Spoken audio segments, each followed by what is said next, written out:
கருத்தை உங்களோடு இந்த நேரத்தில் பகிர்ந்து கொள்ள முற்படுகிறேன். குண்டலகேசியில் சிலப்பதிகாரம் மணிமேகலை எல்லாம் வரும்போது சிலப்பதிகாரத்தில்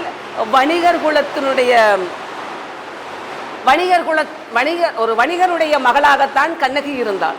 அது மாதிரிதான் குண்டலகேசியில் ஒரு வணிகருடைய மகள் பத்தரை அப்படின்னு ஒரு பேரா, அவங்க பேர் பத்தரை, பத்தா, பத்தாதீசா அப்படி அந்த அவங்களுடைய பேர். இந்த மாதிரி அவங்களுடைய பேர். அவங்க பௌத்த சமயத்தை சார்ந்தவர்கள். அந்த பெண் என்ன கேட்டாலும் அவருடைய தந்தை செய்வாராம். வணிகராக இருக்க தந்தை அந்த பெண் தன்னுடைய மகள் பத்தாதீசா என்ன கேட்டாலுமே அந்த பொண்ணுக்கு வாங்கி கொடுப்பாங்களா, எது கேட்டாலுமே செய்கிறதெல்லாம் செய்வாங்களாமா. அப்படி இருக்கும்போது ஒரு சத்துவான், அதாவது ஒரு பிராமணருடைய அப்படின்னு தான் போட்டிருந்தது நான் படித்ததில், அவருடைய மகன் சத்துவான் அப்படிங்கிற ஒருத்தர் ஒரு திருட்ட தொழிலே செய்து விடுறார். களவாண்டுறார், எங்கேயோ போய் களவாண்டுட்டு வந்துடுறாரு. அப்போ அந்த நாட்டினுடைய அரசு முறைப்படி அவனை பிடிச்சு கம்பில் போட்டு கட்டி வச்சு அவனை கொல்றதுக்கான அரசாணை விடுறாங்க. அப்போ இந்த பெண் என்ன செய்கிறா, அவங்க வீட்டு ஜன்னல்ல இருந்து அவரை பார்த்துடுறான். அந்த சத்துவானை பார்த்து விட்டு அவன் மேல் இவள் காதல் வயப்படுகிறாள். அவன் திருடன் என்று தெரிந்தும் அவள் மேல் காதல் வயப்படுகிறார். இங்கே அரசன் அவனுக்கு கொலை செய்ய ஆணையிட்டு விட்டார். அவங்க அப்பா சொல்லி யார் சொல்லி அந்த பொண்ணு கேட்கவே இல்லை பத்தாதீசா. சரின்னு சொல்லிட்டு சரி போ அப்படின்னு சொல்லிட்டு அவங்க அப்பா போய் நிறைய 1000 பொற்காசுகளுக்கு மேல் அரசனிடம் கொடுத்து அவன் கல்வனை, அந்த சத்துவான் என்கின்ற கல்வனை மீட்டு அந்த பெண்ணிற்கு திருமணம் செய்து கொடுக்கிறார். பத்தாதீசா என்கின்ற பெண்ணுக்கு தன்னுடைய மகளுக்கு திருமணம் செய்து கொண்டிருக்கிறார். அவருடைய இல்லற வாழ்க்கையும் நன்றாக செய்து போயிட்டு இருக்கு. அப்படிப்பட்ட ஒரு காலத்தில் எப்படினாலும் இல்லற வாழ்க்கைன்னா பிரச்சனை வராமல் இருக்குமா, குடும்பத்தில் சண்டை வராமல் இருக்குமா? எப்படினாலும் என்னதான் கணவன் முன்னாடி கெட்டவனாக இருந்து பின்னாடி நல்லவனாக இருந்தால் கூட நீ அன்னைக்கு கெட்டவன் தானே அப்படின்னு சொல்கிறது தான் கணவன். பெண்ணாக இருந்தாலும் ஆணாக இருந்தாலும் நீ செஞ்சதை சொல்லி காட்டுறது தான் நம்மளுடைய மரபு. நம்மளால் இருக்க முடியாது. அந்த மாதிரி அந்த பெண் அந்த பத்தாதீசா சத்துவானிடம் நீ என்ன இருந்தாலும் திருடன் தானே, நீ என்ன இருந்தாலும் திருடன் தானே அப்படின்னு அந்த மாதிரி சொல்லிடுச்சு. இவன் என்னை திருடன்ல சொல்லிட்டான், என்னை திருடன்ல சொல்லிட்டா அப்படின்னு சொல்லிட்டு இவ்வளோ சும்மா விடக்கூடாதுன்னு சொல்லிட்டு நான் அப்புறம் அந்த பத்தாதீசா கிட்ட என்னை இந்த மாதிரி என்னுடைய அரசர் கொலை முயற்சி செஞ்ச போனார்ல, அப்போ நான் கடவுளுக்கு என்னுடைய குலதெய்வத்துக்கு வேண்டுதல் வச்சுருந்தேன், போய் சாமி கும்பிட போகணும் அப்படின்னு சொல்லிட்டு அந்த பெண்ணை கூப்பிட்டுக்கிட்டு ஒரு மலை மேலே போகிறார். போயிட்டு அங்கே போய் எல்லாத்தையும் இது பண்ணிவிட்டு நகையெல்லாம் எடு, நகையெல்லாம் போட்டு நகையெல்லாம் கலட்டுன்னு சொல்லவும் அந்த நகையை கலட்டி அவன் வாங்கிக்கிட்டான். வாங்கிக்கிட்டு உடனே மிரட்டியிருக்கான், உடனே நான் கொல்ல போகிறேன் அப்படின்னு சொல்லிட்டு இந்த மலையிலேருந்து உடனே அப்படியே தள்ளி விட போகிறேன் அப்படின்னு சொல்லியிருக்கான். அவளுக்குனா அப்போ தான் அவளுடைய சுயரூபம் புரிந்திருக்கிறது. இவன் என்ன பண்ணிட்டா, நம்மளும் கொஞ்சம் விவரம் தானே, பெண்களும் கொஞ்சம் விவரம் தானே அப்படின்னு என்ன பண்ணிட்டு, அப்படியா சரி நான் கணவனை வளம் அப்புறம்தான் சாகிறது தான் ஒரு பெண்ணுக்கான ஒரு இது அப்படின்னு சொல்லிட்டு எனக்கான ஒரு பாக்கியம் அப்படின்னு சொல்லும்போது அந்த பெண் அவனை சுற்றி கடைசியில் அவனை சத்துவானை தள்ளி விட்டுறாங்க மலையிலிருந்து. இந்த சிறுகதை, இந்த குண்டலகேசியினுடைய இலக்கியத்தை படிக்கும்போது இன்றைய பெண்கள் செய்கின்றது, இன்றைய பெண்கள் காதல் என்கின்ற பெயரில் கணவனை, அதாவது ஒரு குடிகாரனை போய் காதலிச்சிடுறாங்க, வருமானம் இல்லைன்னு தெரிஞ்சும் போய் காதலிச்சிடுறாங்க. திருப்பி நல்ல வரன் வரும்போது என்ன செய்யறதுன்னு தெரியாமல் அதிலிருந்து தப்பிப்பதற்காக தவறு என்று தெரிஞ்சு என்ன பின் விளைவுகளை யோசிக்காமல் அவங்க என்ன பண்ணிடுறாங்க, இந்த மாதிரி தவறுகளை செய்து விடுகிறார்கள். அதனால் அன்றைய இலக்கியத்திற்கும் இன்றைய நம்முடைய வாழ்க்கைக்கும் ஒரு இணைப்பு இருப்பதாக நான் குண்டலகேசியில் பார்க்கிறேன். இது மாதிரி நிறைய விஷயங்கள் இலக்கியத்தில் ஆழ்ந்து கிடக்கிறது, உறைந்து கிடக்கிறது. அவற்றையெல்லாம் நம்முடைய இன்றைய தலைமுறைகளுக்கு கொண்டு சென்று சேர்க்க வேண்டியது ஆசிரியர்களாய் உங்களுடைய கடமை என்பதை உங்களிடம் வேண்டுகோளாக வைக்கிறேன். குண்டலகேசியிலே நான் இன்னொன்று, ஏன்னா இலக்கியம் நிறைய இருக்குது, அது எல்லாத்தையுமே நம்மளால் அடுத்தடுத்த நிகழ்வுகளில் நாங்கள் பதிவு செய்யலாம். குண்டலகேசியில் எனக்கு பிடித்த இந்த வரி உங்களுக்கும் பிடிக்கும்னு நினைக்கிறேன். மனுஷன் இருந்தால் பிறப்பு அப்புறம் இறப்பு, அதுக்கு இடைப்பட்ட வாழ்க்கை தான் வாழ்க்கை. அதில் ஒரு அழகான வரிகள் சொல்லியிருப்பாங்க. பாளையாம் தன்மை செத்தும், பாலனாம் தன்மை செத்தும், காளையாம் தன்மை செத்தும், காமுறும் இளமை செத்தும், பீலும் இவ்வியல்பும் இன்னே மேல்வரும் மூப்புமாகி நாளும் நாளும் நாம் சாகின்றோமால் நமக்கு நாமே அழாதது ஏனோ அப்படின்றார். குழந்தை பருவம் போகுது, செத்து போகுது, குழந்தையிலேருந்து அப்புறம் அடுத்த பருவத்துக்கு வர்றோம், அப்புறம் இளமை பருவத்துக்கு வர்றோம், அப்புறம் காதல் பருவத்துக்கு வர்றோம். இப்படி எல்லா பருவமும் ஒவ்வொரு நாளும் செத்துக்கொண்டே வருகிறது. அன்னைக்கெல்லாம் நீங்கள் அழுக மாட்டேங்கிறியே, ஆனால் முதுமை என்று வந்து ஒரு மூப்பு எய்தி நீ சாகும்போது மாத்திரம் அழுகிறியே, இது உனக்கு நியாயமா அப்படின்னு குண்டலகேசி பாடல் கூறுவதை பார்க்கும்போது இது இன்றைய சமுதாயத்திற்கு, இன்றைய ஒவ்வொரு தலைமுறைகளுக்கும் நம்ம அனைவருக்குமே தேவையான ஒரு பாடலாக நான் இவ்விடத்தில் பதிவு செய்கின்றேன். இந்த ஒரு பாடல் போதும் நம்ம வாழ்க்கையை வந்து புரிஞ்சுக்கிறதுக்கு அப்படிங்கிறத என்னுடைய கருத்தாக விதத்தில் பதிவு செய்கிறேன். அப்புறம் மொழி தான் நமக்கான அடையாளம்.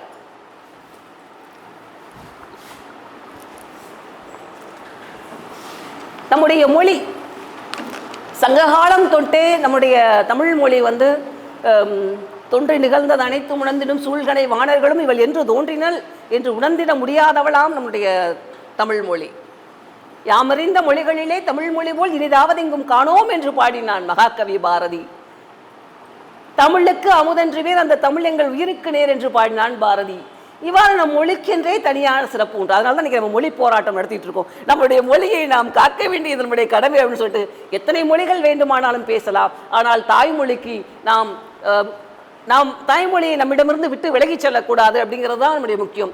அந்த வகையில் தேனி மாவட்டத்தின் தமிழக அரசின் தூய தமிழ் பற்றாளன்னு சொல்ல முடியாது. ஏன்னா எல்லாம் நம்ம எப்படினாலும் விருது வாங்கியிருந்தாலும் கூட நம்ம சில நடைமுறை வாழ்க்கையில் தமிழை பயன்படுத்துவர் அப்படிங்கிற ஒரு விருது தேனி மாவட்டத்தின் சார்பாக நான் பெற்றிருக்கிறேன் என்பதை இவ்விடத்தில் பெருமையோடு பதிவு செய்து கொள்கிறேன்.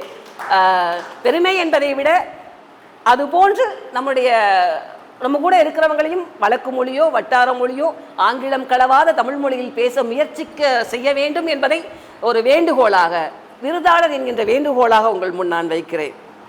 நீங்கள் என்ன வேணாலும் படிக்கலாம், ஆங்கிலம் படிக்கலாம், ஹிந்தி படிக்கலாம், எது வேணாலும் படிக்கலாம். ஆனால் நம்முடைய வீட்டில் பேசும்போது, அலுவலகத்தில் பேசும்போது நம் மொழி யாருக்கு தெரியுமோ அவரிடம் நம் மொழிகளையே பேச வேண்டும் என்று நம்முடைய பள்ளி மாணவர்களுக்காகவும் சரி, நம் குடும்ப உறவுகளுக்காகவும் சரி நாம் வலியுறுத்த வேண்டும் என்பதை இவ்விடத்தில் நான் பதிவு செய்கின்றேன். அப்படிப்பட்ட ஒரு இலக்கியத்திலிருந்து நான் எடுத்த ஒரு தமிழ் சார்ந்த ஒரு பதிவு. மோசி கீரனார் அப்படிங்கிற ஒரு புலவர்.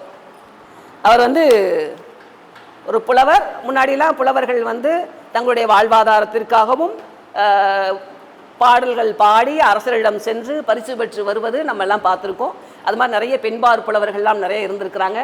ஔவையார்னு அப்படின்னு சொல்கிறோம், ஆனால் ஔவையார்லேயே 30க்கும் மேற்பட்ட பெண்பார் புலவர்கள் இருந்திருக்காங்க. ஔவையார்னு சொல்கிறோம், ஔவை என்பதே நிறைய ஔவையார் இருக்கிறார்கள் அப்படிங்கிறதெல்லாம் நம்ம படிக்கிறோம். அதெல்லாம் இன்னொரு நாள் நம்ம நிறைய பேசலாம்.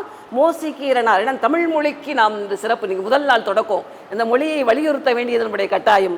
மோசி கீரனார் அப்படிங்கிற புலவர் என்ன பண்ணியிருக்காரு, சேரமான் பெருஞ்சேரல் இரும்பொறை அப்படிங்கிற அரசரை பார்ப்பதற்காக அவரை பார்க்கறதுக்காண்டி அவர் போகிறார். அவருடைய அரசவைக்கு போகிறாரு. ரொம்ப தூரம் நடந்து வரார். அவருக்கு ரொம்ப அலுப்பாயிருச்சு, தூக்கம் வருது, கால் வலிக்குது, என்ன பண்ணணும்னு தெரியல. அப்போ அவங்க அரசவையில் ஒரு இடம், ஒரு மேடை, ஒரு நல்ல ஒரு கட்டில் போட்டிருக்காங்க. அது மேலே பஞ்சு மெத்தை மாதிரி அப்படியே நல்ல ஒரு இது போட்டு இருக்குது. இவர் என்ன பண்ணிட்டாரு, பூவெல்லாம் போட்டிருக்கு, எல்லாம் இருக்குது. இவர் போய் என்ன பண்ணிட்டாரு, அந்த அடுப்பில் போய் தூங்கிட்டார். அதில் போயிட்டு தூங்கினதும் அது என்ன அப்படின்னா, ஒரு அரசனுக்கு செங்கோல் எப்படி இருக்குமோ அது மாதிரி அரசனுடைய முரசம் அப்படிங்கிற ஒரு இதை அந்த கட்டிலில் வச்சு அரசரை இது பண்ணுறது. முரசு இல்லை, முரசம் அப்படின்னா செங்கோல் மாதிரி அது ஒன்றா. முரசுங்கிறது நம்ம கொட்டுறது. முரசம் அப்படின்னா செங்கோல்னு சொல்லி, செங்கோல் மாதிரி அரசனுக்கு முக்கியமான ஒன்று அப்படின்னு நான் பார்த்தேன். அந்த முரசத்தை அந்த கட்டிலில் வைப்பாங்களாம்.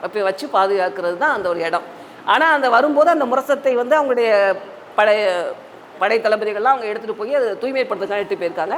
வரும்போது இல்லைங்கிறதுனால மோசி கீரனார் நல்லா தூங்கிட்டார். அரசர் வந்திருக்காரு. வரும்போதே வாழை எடுத்துருக்காரு. ஐயோ, நம்ம கட்டில் போய் யார் தூங்குறாங்க அப்படின்னு சொல்லும்போது அப்படியே மோசி கீரனார் என்ன பண்ணிருக்காரு, அப்படியே புரண்டு படுத்திருக்காரு. புரண்டு படுக்கிறது, ஆகா இவர் மோசி கீரனாரே அப்படின்னு சொல்லிட்டு இவர் என்ன பண்ணிட்டாரு, அப்படியே ஒரு மயிலிறகை எடுத்து அவருக்கு விசிறி விட்டு இருக்கிறார்.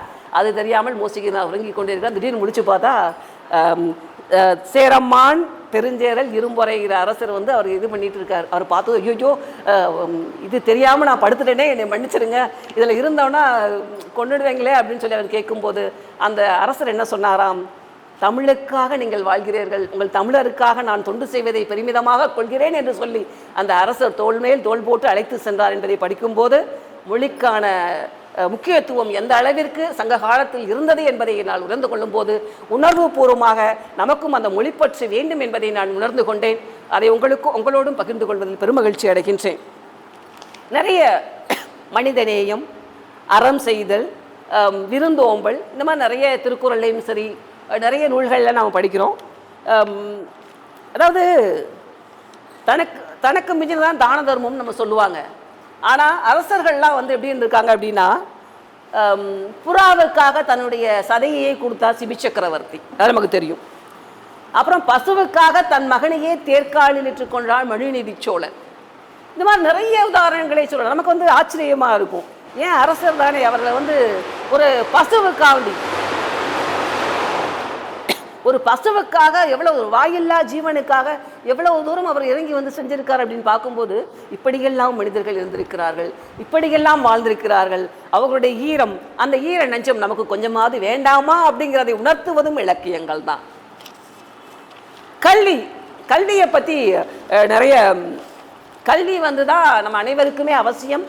கல்வி தான் நம்மளுடைய வாழ்க்கையை வந்து அடுத்தடுத்த கட்டங்களுக்கு எடுத்து செல்லக்கூடியது. அதையுமே நிறைய இடங்களில் இலக்கியங்களில் வந்து சொல்லியிருக்காங்க. ஒரு எச்சம், அதாவது ஒரு சொத்தில் என்ன சொல்லுவாங்க, ஒரு 3 தலைமுறைக்கு மேலே போனால் சொத்து இருக்காது அப்படின்னு சொல்லுவாங்க. ஆனால் கல்வி வந்து எப்போ கொடுத்தாலும் அந்த கல்வி கடைசி வரை அவனோடு கூட வந்துகிட்டே இருக்கும். அதை கூட அவங்க அழகாக நிறைய நாலடியாரில் அழகாக சொல்லியிருப்பாங்க. எச்சம் என ஒருவன் மக்களுக்கு செய்வன விச்சை மற்றல்ல பெற அப்படின்றாங்க. விச்சை அப்படின்னா கல்வி அப்படின்னு சொல்கிறாங்க. எச்சம் என்று ஒரு தன் வீட்டில் தன் பிள்ளைகளுக்கு அவன் விட்டு செல்வது கல்வி மட்டும்தான் என்பதை மிக அழகாக அந்த நாலடியார் பாடல் சொல்லியிருக்கு. அப்புறம் கல்வி கரையில் கற்பவர் நாள் சில அப்படின்னு சொல்லிட்டே வந்து பாலுன் குருசின் தெரிந்து அப்படின்னு சொல்லி முடிச்சிருக்காங்க. அதாவது ஒரு அன்னம் வந்து எப்படி பாலையும் தண்ணியும் தனித்தனியாக பிரித்தெடுக்குமோ அது மாதிரி கல்வி வந்து கெட்டதெல்லாம் நம்ம கிட்ட வந்து விளக்கி நல்லதையெல்லாம் நம்மோடு